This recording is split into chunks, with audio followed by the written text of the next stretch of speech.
Hey, nice Snoopy costume, Brian. Thanks. Just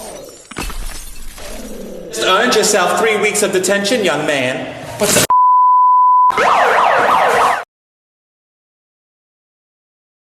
Hello, welcome to LTM Reviews. You get you caught up all the oldest movies. Welcome back to the marathon, guys. Our next Warner Brothers animation movie for this marathon is Cats Don't Dance. For those who don't know what Cats Don't Dance is, it was directed by the same guy who would later go on to do The Emperor's New Groove and Chicken Little. And originally, the movie had a very strange production because originally it was supposed to be about Michael Jackson. It was supposed to be a movie about Michael Jackson himself wanting to be a movie star, and it was supposed to have the Looney Tunes involved.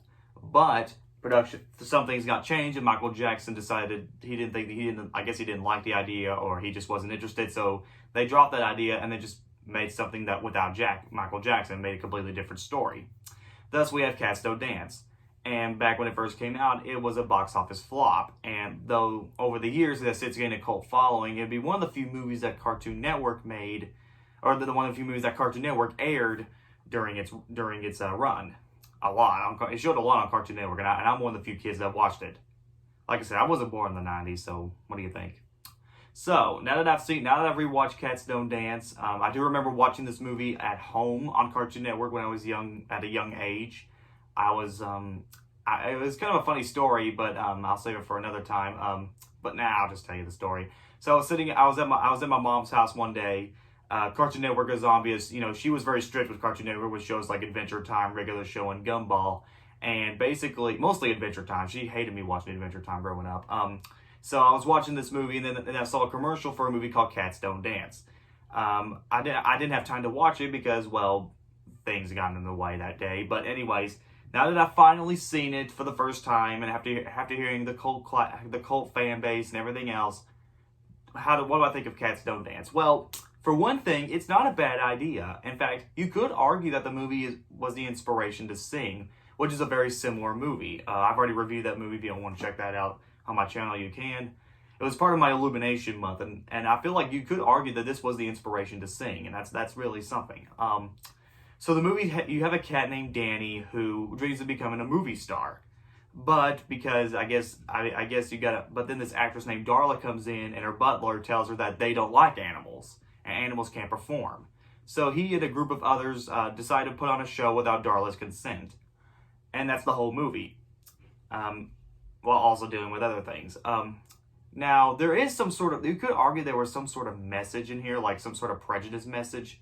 But that's just me. Like, if you switch the animals with, like, real-life humans and con artists or something, you could actually have some sort of commentary. But I don't know. That's just me. Cats Don't Dance, in my opinion, is not a perfect movie, but it's a fun watch for kids. It's a very simple kids movie. And I'll explain why. Let's get to the positives. What I like about this movie is the animation. I mean, it is really fast-paced, and it is very colorful at times, and it really pops. It really puts you into this real world of animals, and it looks great. It's very colorful. It's very fast-paced. The animation is spot on. Darla and her butler are probably the reasons why I kept watching the movie, which are the two villains in the movie. And I gotta say, they're not the best villains in the world, but they have like a very restrained tone to them. They feel more like it's, you know, you have one that's a little child, and you have one that's like this big giant butler who just does whatever this woman says. Though to me, she felt like an Angelica Pickles ripoff to me, but that's just me. I do like the Hollywood the Hollywood aspect of it, because, you know, for someone who loves movies, that's really my taste, because I really like the Hollywood stuff. I like the Hollywood references, the references to Hollywood, and some of the callback to Hollywood. I like some of the Hollywood references and callbacks, so that's really nice. The characters, my problem with me is that some of the side characters are kind of cookie cutter and kind of generic to me. Like, the love interest for Danny was alright, but she could have been developed a little bit stronger. Some of the side characters, like the elephant, the hippo, and the goat, and the boss, and everybody, I've just kind of felt their development was very fast-paced, and we didn't get to have time to learn more about them, and I really hate that. My other problem is that the movie is a little too short. I know technically this was the 90s, and I guess for kids' movies at that time, you had to have some sort of limit to how long your movie could be, but you could have done so much more with this idea. You could have learned more about the characters. You could have had maybe a few more songs in there, which the songs are okay. I mean, they're not something I would listen to constantly, but they're not bad.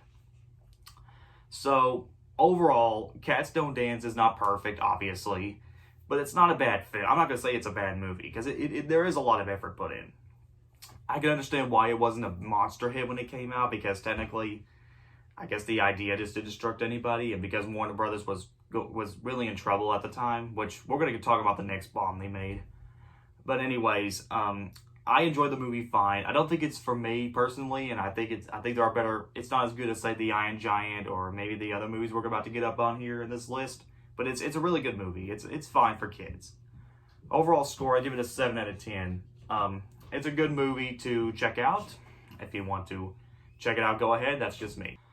Okay, guys, what's your favorite movie with anthropomorphic animals? Please subscribe, comment below, let me know. This is LTM signing out. I'll see you guys next time. Also, just want to point out one more thing, that we are actually still in Season 6. I actually thought we were in the Season 7, but technically I kind of miscalculated on the episodes, so this is a Season 6 thing, so I apologize, guys. This is LTM signing out. I'll see you guys next time. See, now you try. First, get a jar. Patrick, that's a rocket launcher? Yes. Come on, baby, don't say maybe! Please go out on a date with me and make me a happy Pokemon! Hey, look! A cardboard box washed up on the beach.